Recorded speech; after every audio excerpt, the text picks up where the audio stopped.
วันพักอายจัดหนักนอนพักผ่อนแบบยาวๆเพราะว่างานยกเลิกในค่ำคืนนี้มื้ออื่นจังว่ากันมีงานใหญ่รออยู่ทักทายสบายดี FC แฟนคลับมาพบมาพ่อกันช่วงสายบ่ายกันแล้วกันก่อนจะกินข้าวสวยก่อนจะกินข้าวสายมามาลมมาฟังเบิงการเคลื่อนไหวของอายในวันที่พักผ่อนแบบนี้อายมีการเคลื่อนไหวอีหยังแน่เป็นจังใดเดี๋ยวค่อยจะเล่าให้ทุกคนฟังก่อนแล้วกัน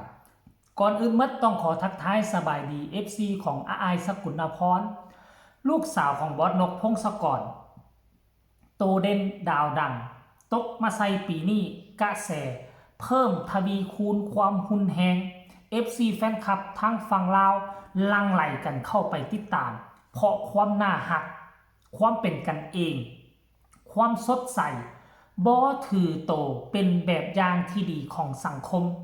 บ่ว่าจะคนอยู่ในฝั่งไทยบ่ว่าจะคนอยู่ในฝั่งลาวสนับสนุนสร้างสอนลูกเต้าเหล่ากาให้เอาเป็นแบบอย่างว่าซันเดอายสกุลพรท่านผู้ชมเนาะ เป็นจังใดได้ยินข่าวว่าพายุเข้าทางฝั่งไทยมันเข้าแทบอฝนตกแทบอฟ้าลมแทบอเฮือนซ่านบ้านซองเป็นจังใดอยู่ทางฝั่งนี้มือวานนี่เห็นมืดอึมครึมเข้ามาแต่ปรากฏว่าบ่มีฝนมีแต่ลมมาเล็กๆน้อยๆเท่านั้นพบพ่อกันคลิปนี้ท่านผู้ชมตั้งแต่เศร้าๆเห็นอายออกมาโพสต์เคลื่อนไหวงานยกเลิกพักแฮม1 วันครับว่าสั้นพร้อมสู้2 นิ้วอยู่ในรถช่วงขณะเดินทางบ่ฮู้ว่าพักแฮมกะยาน่าจะเดินทางไปนอนพักที่งานบ่หรือว่าเดินทางกลับบ้านอันนี้บ่เห็นการเคลื่อนไหวเลยโพสต์ที่2โพสต์น่าจะเป็นโพสต์ตอนนอนเนาะมีตุ๊กตาบักใหญ่หน้าตาสดใสแจ่มแล้มขาวจั๊วะกล้องเขาเจ้านี่คุณภาพดีอีหลีเนาะพร้อมเขียนว่าพักพรว่าซันเดย์แล้วก็มาโพสต์ที่3ความเหนื่อยวันนี้คือเหตุผล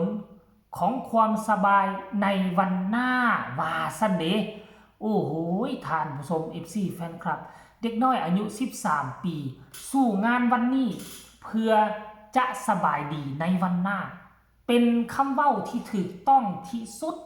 คนเฮาคันท่าว่าชีวิตบ่จำเจชีวิตมาบ่ถึงทางตันจะบ่ค่อยคิดได้ขนาดนี้อายเจอมาเมิดแล้วแหละยกปูนเนาะยาปูไปยกปูนโตกันไปลิ้นอยู่กับกองปูนลิ้นอยู่กับกองหินแฮบางครั้งก็ยกคุปูนไปส่งให้ปูให้ยาคุกคีกับเหตุการณ์แบบนั้นมาแล้วชีวิตมันคันสิว่าแล้วก็ถึงทางตันก็ว่าทางตันนั่นแล้วหลานยังน้อยๆก็พากันไปหิ้วคุปูนไปคออยู่ตามส่วนเพือกส่วนมันสายตาเห็นทราบซึมเอาชีวิตความทุกข์ความลำบากตัวนั้นมา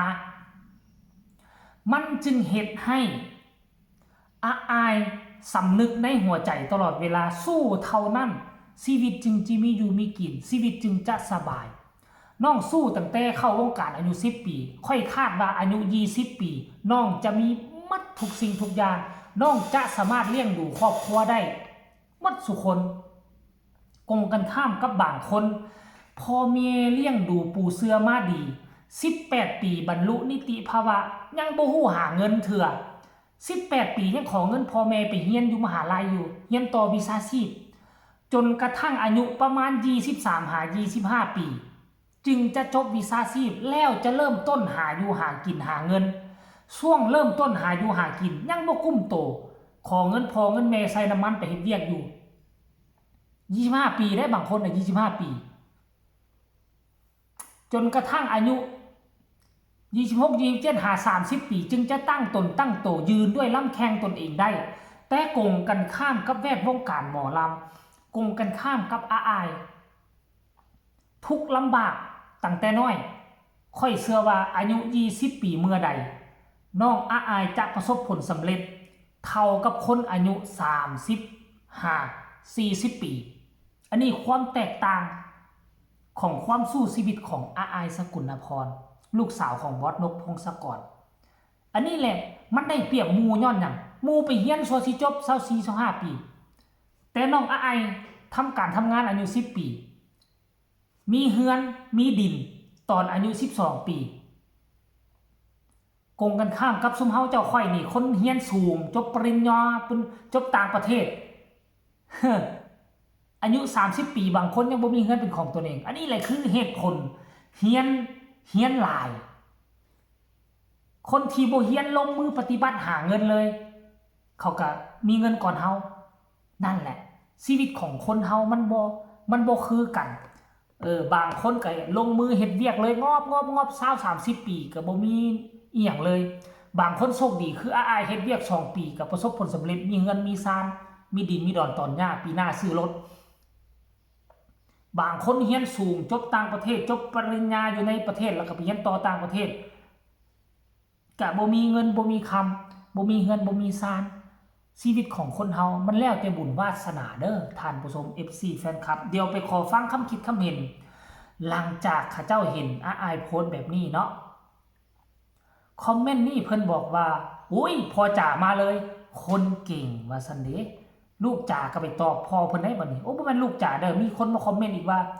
พ่อคือกำลังใจที่ดีของลูกอยู่ข้างลูกนะคะ